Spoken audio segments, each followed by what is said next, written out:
J'ai vu ma sœur essayer de me voler une montre et maintenant ma mère exige que je m'excuse auprès d'elle. Hier soir, j'ai invité quelques personnes à célébrer mon déménagement dans le nouvel emplacement, y compris ma famille et mes amis, y compris ma sœur et ma mère. Pendant mon enfance, ma sœur me volait de l'argent ainsi qu'à d'autres membres de la famille, le prenant dans le sac à main de ma mère ou dans le portefeuille de mon père. Elle pénétrait occasionnellement dans ma chambre et volait des objets, y compris l'argent de nos grands-parents. Pour cette raison, notre relation n'est pas très proche et j'essaie toujours d'être consciente de sa présence. Cependant, j'ai décidé de l'inviter à l'occasion car elle n'habite pas loin et je savais que ma mère serait contrariée si je ne le faisais pas. J'ai gardé toutes mes montres et mes objets de valeur dans le coffre-fort, à l'exception de la montre que j'avais prévu de porter cette nuit-là, que je n'ai finalement pas utilisée et que j'ai laissée sur la commode. À un moment donné pendant la fête, ma sœur m'a demandé l'emplacement de la salle de bain, j'ai pointé le couloir et l'ai informé que j'étais sur la gauche. Quelques minutes plus tard, alors que j'entrais dans ma chambre pour prendre quelque chose, je la vis sortir. Alors que je marchais dans le couloir, elle m'a lancé un regard surpris et a prétendu chercher la salle de bain, puis est rapidement partie. Je me suis immédiatement inquiété et j'ai rapidement vérifié ma chambre, remarquant immédiatement que l'horloge manquait dans la commode. Ce n'est pas une montre bon marché à 20 $ car j'ai payé plus de 30 000 $ plus tôt cette année. J'ai quitté la pièce et je suis immédiatement allé voir ma sœur pour la confronter.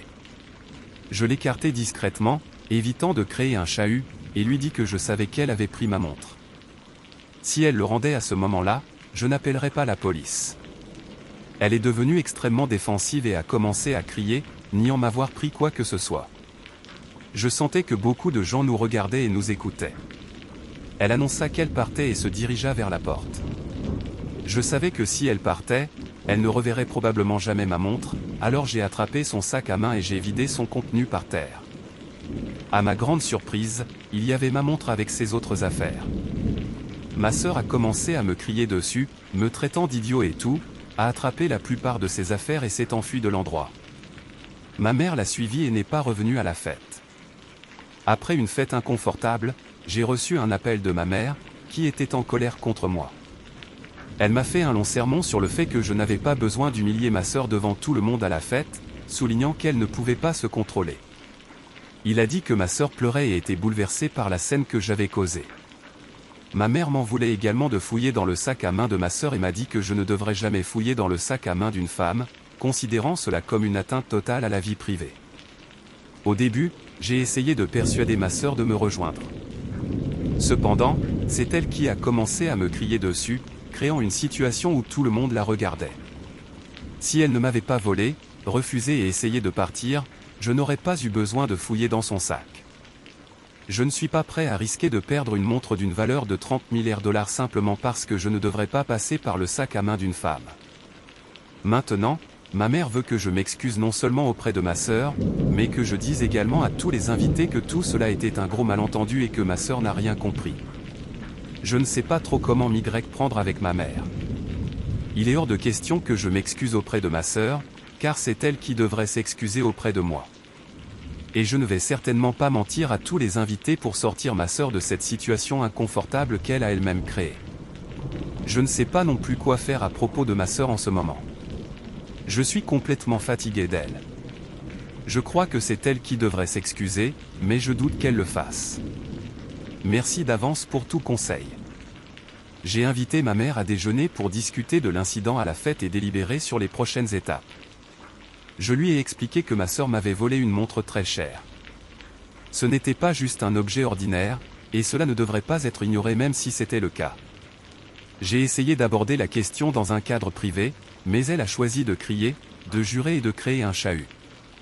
J'ai également mentionné qu'il était incorrect de fouiller dans le sac à main ou le sac à dos de quelqu'un, mais ces règles d'étiquette ne sont pas respectées lorsqu'il y a des dizaines de milliers de dollars d'objets volés dans votre sac à main. Ma mère a alors commencé à exprimer longuement son mécontentement en disant que nous sommes tous de la famille et que ma sœur est ma sœur. Elle croit que la famille devrait partager le succès de l'autre. Il a dit que ma sœur était contrariée parce que je gardais tout mon argent pour moi, et c'était compréhensible. Elle a également déclaré que je ne serais jamais arrivé là où je suis aujourd'hui sans tout le travail qu'elle et ma sœur ont fait et leur influence dans ma vie. Plus tard, elle a poursuivi en disant que j'avais l'obligation de partager mon succès avec elle et ma sœur de la même manière que nous sommes une famille et que je ferais certainement de même dans ma position. Cela m'a laissé extrêmement perplexe, non seulement qu'elle pensait que les actions de ma sœur étaient en quelque sorte justifiées, mais aussi qu'elle attribuait du crédit à mon succès et considérait égoïste de ma part de ne pas le partager avec elle et ma sœur. De plus, elle a laissé entendre que ma sœur agirait de la même manière. Je suis presque sûr que ma sœur ne m'aiderait pas si j'avais besoin d'une greffe du cœur, et ma mère me doit encore des dizaines de milliers de dollars qu'elle a empruntés et promis de rembourser. Je ne m'attends pas à récupérer cet argent et je le considère déjà comme une perte. Cela me déconcerte simplement de voir comment ma mère peut penser de cette façon. À ce moment-là, j'étais tellement furieux que je ne voulais pas dire quelque chose que je regretterais, alors je me suis levé et je suis parti. Oh, j'ai aussi reçu un texto une demi-heure plus tard disant que je lui devais de l'argent pour le déjeuner puisque c'était moi qui l'avais invité, bien qu'aucun de nous n'ait mentionné le paiement avant mon départ. Concernant ma sœur, je ne l'ai pas contactée, et elle ne m'a pas contacté non plus. En ce moment, je ne veux plus la voir dans ma vie. Je ne suis pas sûr que je devrais faire la même chose avec ma mère. J'aimerais être dans une relation avec elle, mais je ne peux pas croire comment elle peut avoir ces pensées. J'apprécierais des conseils sur ce qu'il faut faire au sujet de ma relation avec ma mère. Merci. Une petite mise à jour que je pensais partager, elle m'a appelé, mais j'ai choisi de ne pas répondre. J'ai donc laissé l'appel aller sur la messagerie vocale. Elle a laissé un message vocal me demandant de vérifier ma messagerie. Voici tout d'abord son adresse email. C'était très impoli de votre part de m'abandonner au café, j'étais gêné. Tu aurais dû savoir qu'il ne fallait pas traiter ta mère de cette façon. Comme je l'ai mentionné dans le texte, vous me devez de l'argent pour le déjeuner puisque c'est vous qui m'avez invité. Alors apporte $60 à me livrer à Accra, bébé. C'est honteux d'avoir à dire ça. Je sais que vous avez de meilleures conditions que cela, mais vous devez vraiment commencer à aider la famille. Nous sommes tous une seule famille, et le succès de tout individu doit être partagé avec la famille. Sa sœur travaille comme chef pâtissière et est toujours heureuse de cuisiner pour tout le monde et d'apporter des friandises du travail. J'aimerais que vous fassiez la même chose. Vous pouvez commencer par m'aider avec un nouvel appartement dans lequel j'emménage. Le loyer est de 4 250 par mois, donc charges comprises. Je prévois de déménager début septembre afin que vous ayez suffisamment de temps pour mettre en place un virement bancaire mensuel. J'aurai besoin de 8 500 dans environ 2 semaines pour le premier et le dernier loyer. De plus, je vais avoir besoin que vous veniez plusieurs fois ce mois-ci pour m'aider à déplacer mes affaires là-bas. Apportez le plus gros camion, à moins que ce ne soit un levier de vitesse, car je ne sais pas conduire un levier. En guise de remerciement pour avoir apporté mes affaires là-bas, je paierai le dépôt de garantie, pour que vous n'ayez pas à vous en soucier. Et tu ne t'es toujours pas excusé pour le nom de la sœur, alors s'il te plaît arrange ça. Cela ne prendra même pas 5 minutes, faites-le. C'était mal de l'humilier comme ça, et je pense que c'est toi qui devrais la réconforter. Comme toujours, envoyez-moi un message pour confirmer que vous comprenez tout et faites-moi savoir quand vous pouvez apporter le gros camion. Je dois également mentionner que je paie actuellement son loyer après beaucoup de chantage émotionnel sur la façon dont elle m'a donné de la nourriture et un logement gratuit pendant 18 ans. Alors, il est temps de rendre l'appareil. Maintenant, je vois clairement que c'était une grosse erreur. Maintenant, elle suppose que je vais payer son loyer dans un nouvel endroit, et bien sûr, cela coûte 2 fois plus cher, et elle n'en a pas besoin. À ce stade, je suis fatigué de lui offrir tout type de soutien. Il est clair qu'elle n'a pas de prix pour cela. Ce n'est qu'un exemple de la façon dont ma mère agit. Elle est extrêmement exigeante et s'attend à ce que tout lui soit donné dans la vie. Mise à jour, je viens d'envoyer un email à ma mère pour lui faire savoir que je ne lui donnerai plus d'argent. C'est le fond du problème, je n'ai pas l'intention de payer le loyer du nouvel appartement le plus cher où vous souhaitez vivre. Non seulement je ne paierai pas pour ça, mais je ne paierai plus de loyer pour vous. Maintenant, il vous incombera de le faire vous-même. De plus, je ne vous donnerai plus d'argent d'aucune façon. Vous avez montré un manque de respect pour moi et le travail acharné qu'il faut pour gagner de l'argent, et je ne peux pas continuer à payer pour des choses dont vous n'avez pas besoin. Je comprends que cela signifie se serrer la ceinture, mais il n'y a aucune raison pour que vous viviez au-dessus de vos moyens. Je ne subventionnerai pas votre style de vie coûteux. J'ai exprimé ses idées complètement différemment, mais c'est au cœur de ce que je lui ai dit. Maintenant, j'attends juste la réaction excessive qui suivra sûrement. Après avoir lu tous les commentaires, merci pour les conseils.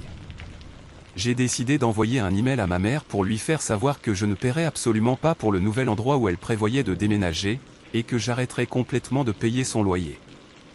Je lui ai dit qu'il était clair qu'elle ne me respectait pas et ne reconnaissait pas les efforts que j'avais déployés pour être dans une position où je pouvais lui donner de l'argent. J'ai également déclaré que je ne la soutiendrais pas financièrement de quelque façon que ce soit. Quelques heures après avoir envoyé l'email, mon téléphone a commencé à sonner sans cesse, un appel après l'autre. Je ne voulais vraiment pas lui parler, alors j'ai ignoré tous ses appels. Peu de temps après, j'ai reçu un appel de mon ami David, mais quand j'ai décroché, c'était ma mère à l'autre bout du fil. J'ai appris plus tard par David qu'elle s'était présentée au magasin de vélo où il travaillait et avait inventé une histoire sur le fait qu'elle avait enfermé son sac avec son téléphone portable et ses clés dans sa voiture et qu'elle avait dû appeler pour demander un tour. Elle a commencé à me reprocher d'être ingrate et a dit qu'elle était outrée par le courriel que je lui ai envoyé, entre autres. Elle m'a dit qu'il était de mon devoir de veiller à ce qu'elle soit bien soignée et à l'aise puisqu'elle est la raison pour laquelle je suis ici. Le pire, c'est quand elle a dit que si elle avait su que j'allais finir comme ça, elle n'aurait pas sacrifié les 20 dernières années pour m'avoir, et que j'aurais dû savoir que je lui coûtais son travail et la mettais en danger. Projet de vie. Je ne pouvais même rien dire avec tout écrit. La dernière chose qu'elle a dite était quelque chose comme « Tu dois avoir un moment d'épiphanie et réaliser à quel point tu blesses ta mère ». J'ai déjà emballé la plupart de mes affaires et j'ai passé beaucoup de temps à organiser ce déménagement. Je m'attends à recevoir 8500 cents avant le week-end via un chèque de banque. Veuillez m'informer lorsque l'argent sera disponible. Puis elle a raccroché. Je ne pense pas avoir été aussi en colère de toute ma vie. En gros, elle m'a dit que je devais rattraper tout ce qu'elle avait raté en me donnant de l'argent et en assurant ses soins. J'ai rappelé et elle a essayé de commencer à parler mais je ne me souviens pas exactement de ce qu'elle a dit car j'étais tellement furieux. Cependant, je lui ai essentiellement dit de se taire et de me laisser parler, en utilisant beaucoup de jurons et de cris. Je suis normalement une personne calme et je n'appellerai jamais ma mère par des noms ni n'utiliserai même de blasphème. Je sais que je n'aurais pas dû dire ça, mais je n'avais pas les idées claires. Je lui ai dit que je ferais mieux de trouver un autre endroit où vivre ou de payer le loyer moi-même parce que je ne lui donnerai pas un sou de plus.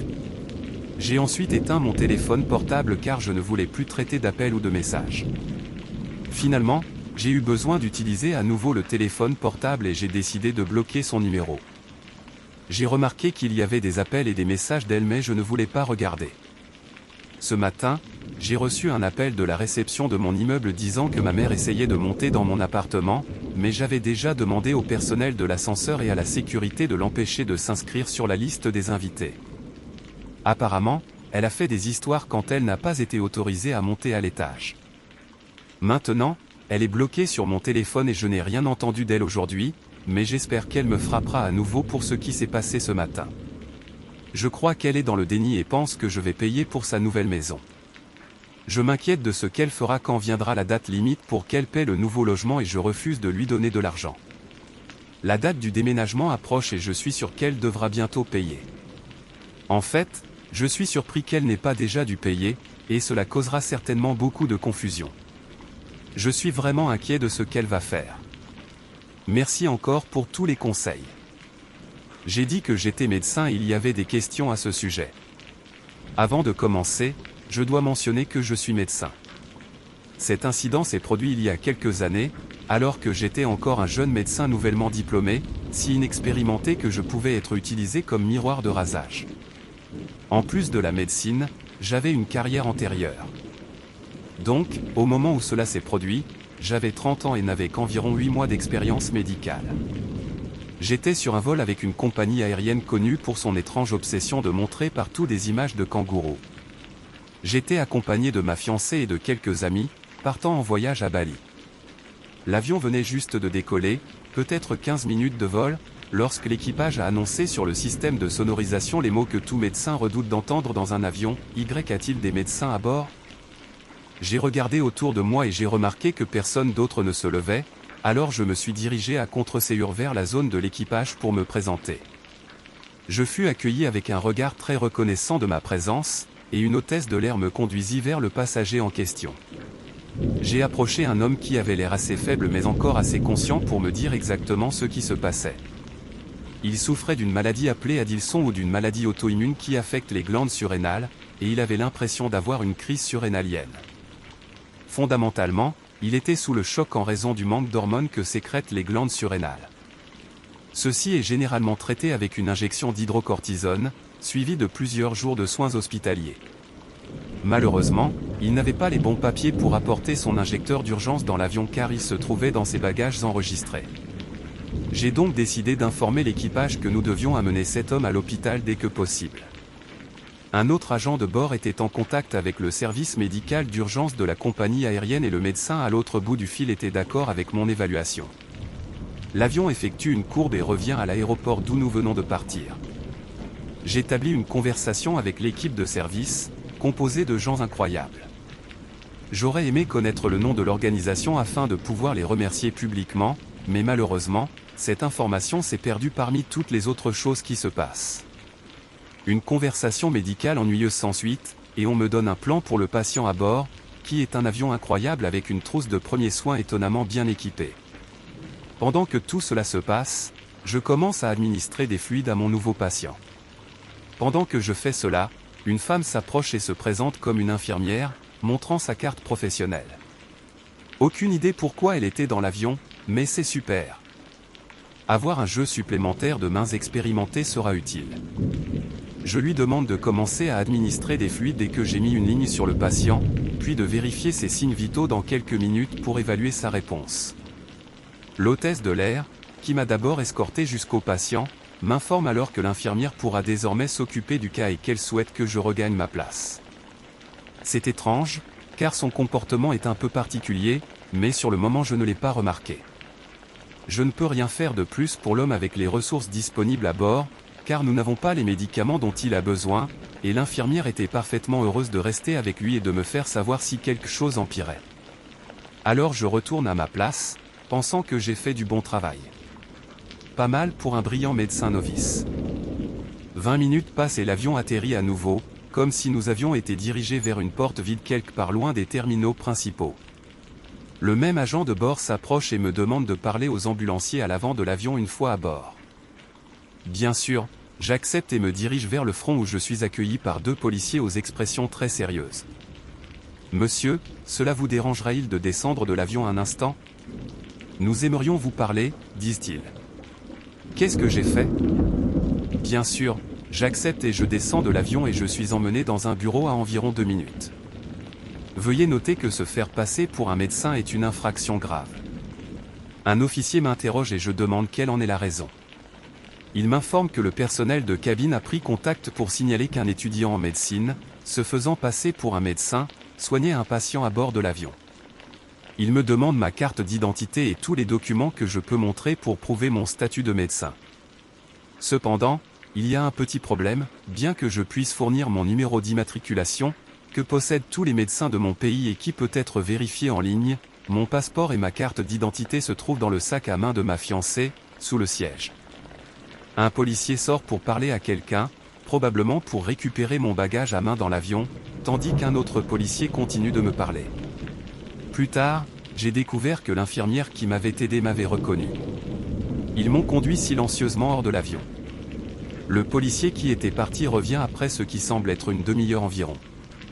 D'une manière ou d'une autre, grâce à une sorte de magie policière, il a réussi à vérifier mon identité, que j'étais bien médecin. Oufa! Pendant un moment, j'ai douté de moi. Cependant, il n'avait pas pensé à contacter la compagnie aérienne au sujet de tous mes effets personnels. Ils m'ont laissé partir et m'ont ramené à l'endroit où se trouvait l'avion, mais il avait déjà été ravitaillé et redécollé. Maintenant, je suis coincé dans un aéroport du mauvais côté du contrôle des passeports, sans aucune pièce d'identité, sans clé de maison, sans argent, sans téléphone, absolument rien. Je ne pouvais pas entrer en contact avec ma fiancée ni aucun de mes amis, ils n'avaient donc aucune idée de ce qui se passait. De leur point de vue, j'ai juste disparu et je n'ai pas répondu à leurs questions pendant tout le vol ou après leur atterrissage. La compagnie aérienne avec laquelle je volais a eu l'audace de nier toute responsabilité. Ils ont refusé de me transférer sur un autre vol car on m'a demandé de sortir de l'avion, donc selon eux, j'ai dû me tromper. Ils ne voulaient pas de passagers problématiques à bord d'un de leurs avions. Et c'est vrai, je n'avais pas mon passeport. Selon leur avis, il serait plus approprié que je m'éloigne et les laisse tranquilles. Ils ont même essayé de m'empêcher d'utiliser leur téléphone pour appeler quelqu'un à l'aide. J'ai fini par devoir appeler mon beau-père actuel pour qu'il vienne me chercher. J'ai dû rester avec eux pendant une semaine sans vêtements ni articles de toilette jusqu'à ce que ma femme revienne avec toutes mes affaires car je n'avais pas la clé de mon appartement. Heureusement, j'ai pu la contacter après son atterrissage, donc au moins elle savait que j'étais en sécurité. Cependant, elle est restée avec nos amis et a apprécié ses vacances. Cela n'avait aucun sens qu'ils soient tous les deux coincés à la maison. Ils m'ont même tagué sur toutes leurs photos là-bas, comme s'ils étaient intelligents. En fin de compte, j'ai pu obtenir une indemnisation par le biais d'un procès aux petites créances, mais cela a pris beaucoup de temps. J'ai récupéré mon argent avec un petit montant pour les dommages tout au long du processus malgré les témoignages d'autres passagers. La compagnie aérienne a toujours refusé catégoriquement d'admettre qu'elle avait fait quoi que ce soit de mal. Il y a toujours des litiges en cours et j'ai hâte de voir comment ça se passe, donc je ne mentionnerai pas directement la compagnie aérienne, qui n'est pas mentionnée dans les commentaires. Maintenant, j'essaie de faire monter quelque chose dans un avion pour pouvoir refuser de l'aide parce que je suis drogué. De plus, je ne volerai plus jamais avec cette compagnie aérienne. Et l'homme a complètement récupéré. Il m'a envoyé une lettre de remerciement avec des chocolats dès qu'il est sorti de l'hôpital. J'ai encore la carte à ce jour, même si les chocolats n'étaient pas bons. Actualisant la situation, le patient dans l'avion intentait une action en justice contre la compagnie aérienne. J'ai fourni un affidavit pour cela, ainsi que plusieurs autres passagers, et le témoignage d'un médecin urgentiste en tant que témoin expert. Je crois que la compagnie aérienne a réalisé que quelque chose allait arriver après une enquête préliminaire, elle a donc réglé à l'amiable pour un montant non divulgué à l'époque. Je ne peux pas donner plus de détails sur ce cas particulier. Après avoir réglé son cas, ils ont finalement commencé à prendre mon deuxième cas un peu plus au sérieux et ont accepté de participer à la médiation avec une vraie proposition. Nous avons finalement pu régler à l'amiable un montant nettement supérieur à ma réclamation initiale, qui avait été déposée au moment de l'incident. En effet, entre-temps, j'étais en burn-out et j'ai dû m'absenter du travail pendant 3 mois, en partie parce que je n'avais pas pu profiter de la seule opportunité de vacances qui m'était offerte en tant que médecin réside. Ils m'ont finalement présenté des excuses écrites du PDG de la compagnie aérienne, ce que je voulais vraiment. Dès que j'aurai reçu mon indemnité, j'utiliserai une partie de l'argent pour voler en classe affaires à Bali sur le principal concurrent de la compagnie aérienne comme un dernier geste de défi à leur égard. Quant à la situation des infirmières dont plusieurs d'entre vous parlaient, la question a été résolue du même coup. Elle n'était pas vraiment fautive, elle a juste fait un commentaire en passant à l'équipage qui a été poussé trop loin. Cependant, elle a mis le patient en danger et s'est vue infliger une petite pénalité. Je n'ai jamais ressenti le besoin d'intenter une action en diffamation personnelle contre elle, car tout cela était contenu dans le dossier du patient. J'aimerais entendre votre opinion sur les rapports dans les commentaires. Que feriez-vous différemment dans ces situations? La vidéo a été réalisée avec beaucoup de soin, alors laissez un like et abonnez-vous. Merci.